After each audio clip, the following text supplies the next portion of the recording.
Mark, What? you need to stop worrying and sleep. I don't need to. There's nothing we can do until we get home. And we're still days away. We're not even sure Thragg's there. And where else would he be? I don't know. Exactly.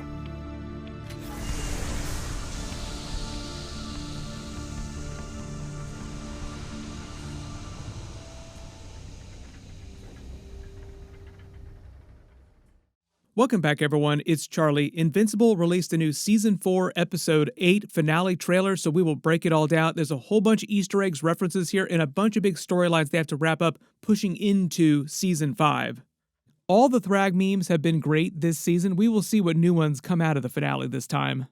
Robert Kirkman already said that the show had been renewed through Season 5 by Amazon a long time ago, so they knew they'd be doing Season 5. But at the screening earlier this year for the first couple of episodes, when he said that the show would need to be renewed again to go past Season 6, Season 7, and beyond that. My assumption there is that Amazon probably will renew them through at least Season 7. Beyond that, we'll see. A lot of that just has to do with the cost, like the actual budget for the show, and how much Amazon wants to continue paying for it, and how many new subscribers it brings in. All this weird Hollywood calculus that they get into in whether or not shows continue or whether or not they wrap them up.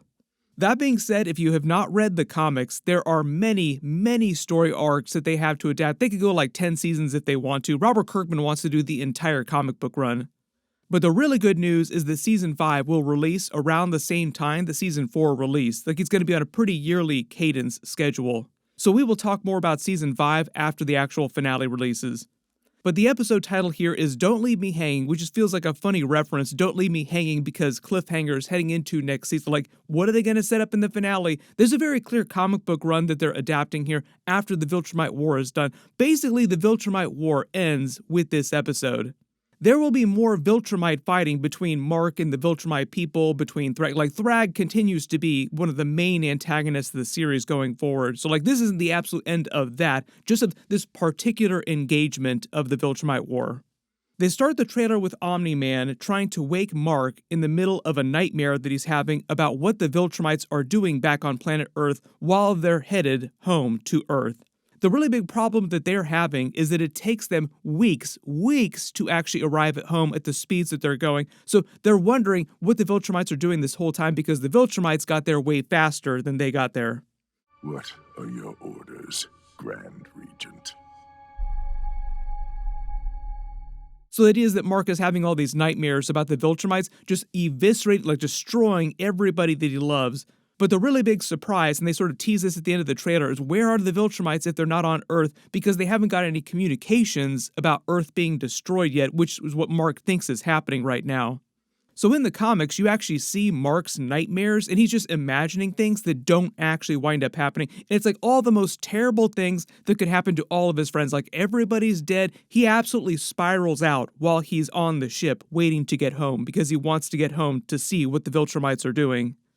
The whole reason why Omni-Man isn't as worried as Mark, he's like, just chill, wait for it, we'll see what happens when we get home, is mostly because he feels like he knows Thragg, like he grew up around Thragg, so he knows the Viltrumites that are there. And he is not expecting Thragg to do what Mark thinks that Thragg is going to do. Like, Nolan doesn't think that the Viltrumites are killing the rest of planet Earth right now, because remember, the whole idea is that the Viltrumites desperately need humans to help repopulate their race through interbreeding over 1,000+ years.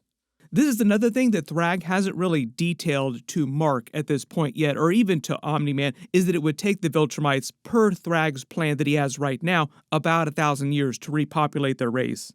But when Mark says where else could he be talking about Thragg, they do confirm that this is the Viltrumite ship. These are all the Viltrumites that went to planet Earth, and they're looking at the planet. So keep in mind that this isn't like the entire Viltrumite race. These are just the Viltrumites that we saw them fighting with just a little while ago.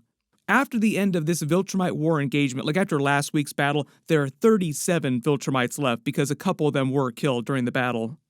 This is also why Thragg's plan to repopulate the Viltrumites using humans in interbreeding the slow and steady way will take up to 1,000 years, and they can't just do it within several years. Also, when he talks about repopulating the Viltrumite race, he's talking about growing them to maturity, to like full adulthood, and that just takes a lot longer than, say, like a bunch of babies being born. There were also a lot of people that asked after episode's 2 big flashback with the Scourge virus why those 50 plus Viltrumites couldn't just interbreed with each other to repopulate their race.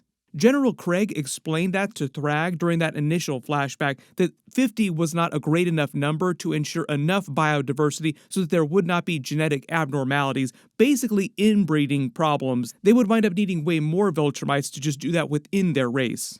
And the Viltrumites do not do things Game of Thrones style, like this isn't like Twincest Jaime Cersei style. Did you know when you kissed me on Hoth? Yeah. Well, that's pretty weird. I'm from Alderaan. It's kind of the Mississippi of the galaxy. Their whole thing is genetic purity, and the idea is that humans are the most compatible race with Viltrumites that they have found in the entire galaxy. So like that's why they're making a beeline to planet Earth, why they need it so badly, which is also why when you see them open the back of their ship, they don't take off and just start killing everybody in sight. Mark is mostly worried about them trying to get revenge for them destroying planet Viltrum, their homeworld, but the idea now is that Viltrumites have gone to Earth to take that as their new home. Like, you blew up our home, now we're going to take yours, and also we're going to be taking a lot of your people too to interbreed to rebuild our race. So part of the idea is that after Mark starts spiraling out here with Omni-Man, even though he tries to tell him to chill out, Mark still tries to bail out of the ship and fly the rest of the way. Like, they're pretty close to Earth by the time you actually see this happening. So he just takes off and flies the rest of the way a little bit faster than the actual ship. But the much bigger WTF twist is that when Mark arrives on Earth, they see no sign of the Viltrumites, like no visible sign, like, wait a minute, everybody is fine, like all the citizens of Earth are just doing their normal things each day. Where did they go? Where did all Thragg's people go? So when they first show up, for a minute, Mark thinks that the Viltrumites aren't on Earth. Like, if they're not on Earth, where are they? But they are on Earth. They're just hiding amongst the people. And it is all part of Thragg's long-term play, his long-term plan to integrate in secret so that the people of Earth don't know anything, they aren't the wiser, and the Viltrumites can just execute their 1,000-year plan to repopulate their race. And it's all part of a truce that Thragg makes with Omni-Man and Mark.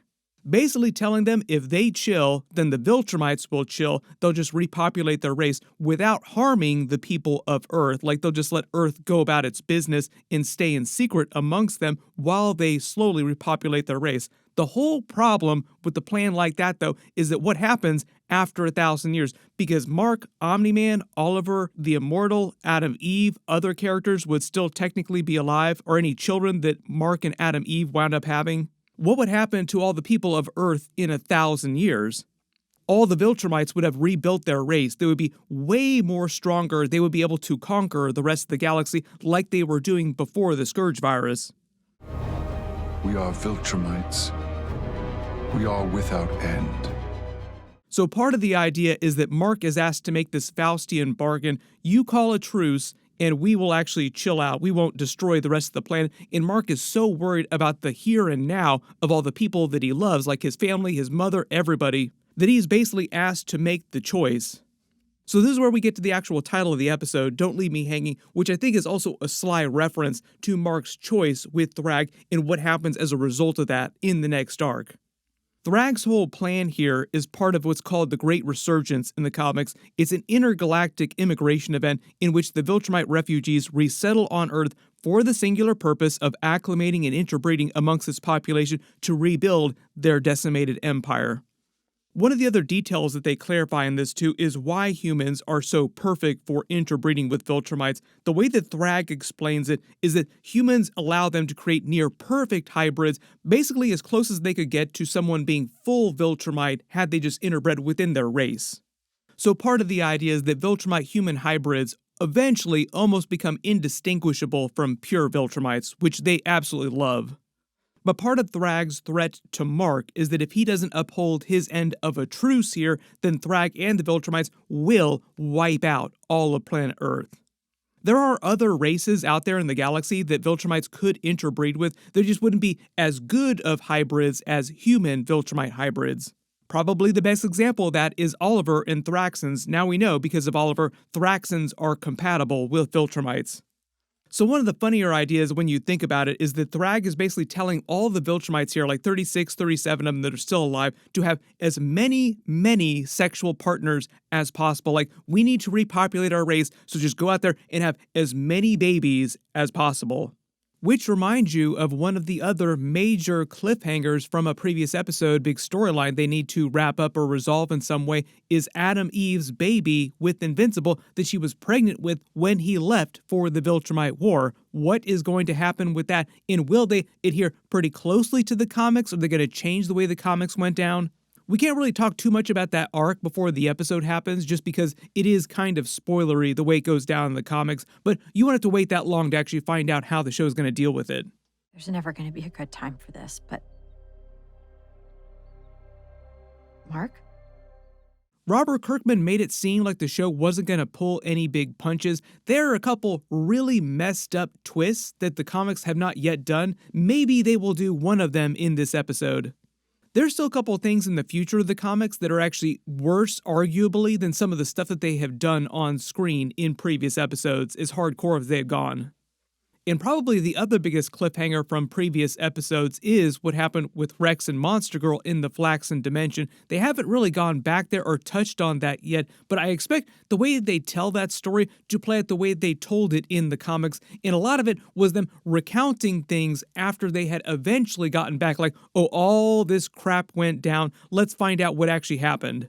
And you slowly start to learn about that over time. So remember, usually at the end of each Invincible season, there's a montage, post-credit scene type of moment where they tease a lot of storylines that they're going to do next season, or things that will happen in between seasons. My assumption is there might be some small moment that will tease what's happening with them in the Flaxen Dimension in one of those post-credit scene moments. Everybody post all your reactions in the comments below, and let me know what you want them to adapt for the Season 5 storyline, if they have like 5 to 7 seasons planned already, probably beyond that if Amazon renews them beyond Season 5. My full Episode 8 finale video will post this Wednesday after they release it. There's a bunch of big episodes happening too. We have a new Boys episode and new Daredevil Born Again, so they'll be on the same schedule that I posted my videos last week too. Everybody click here for that Invincible finale video. I'll update the link as soon as I post it, and click here for all my other Invincible episodes. Thank you so much for watching, and I'll see you guys in the next one.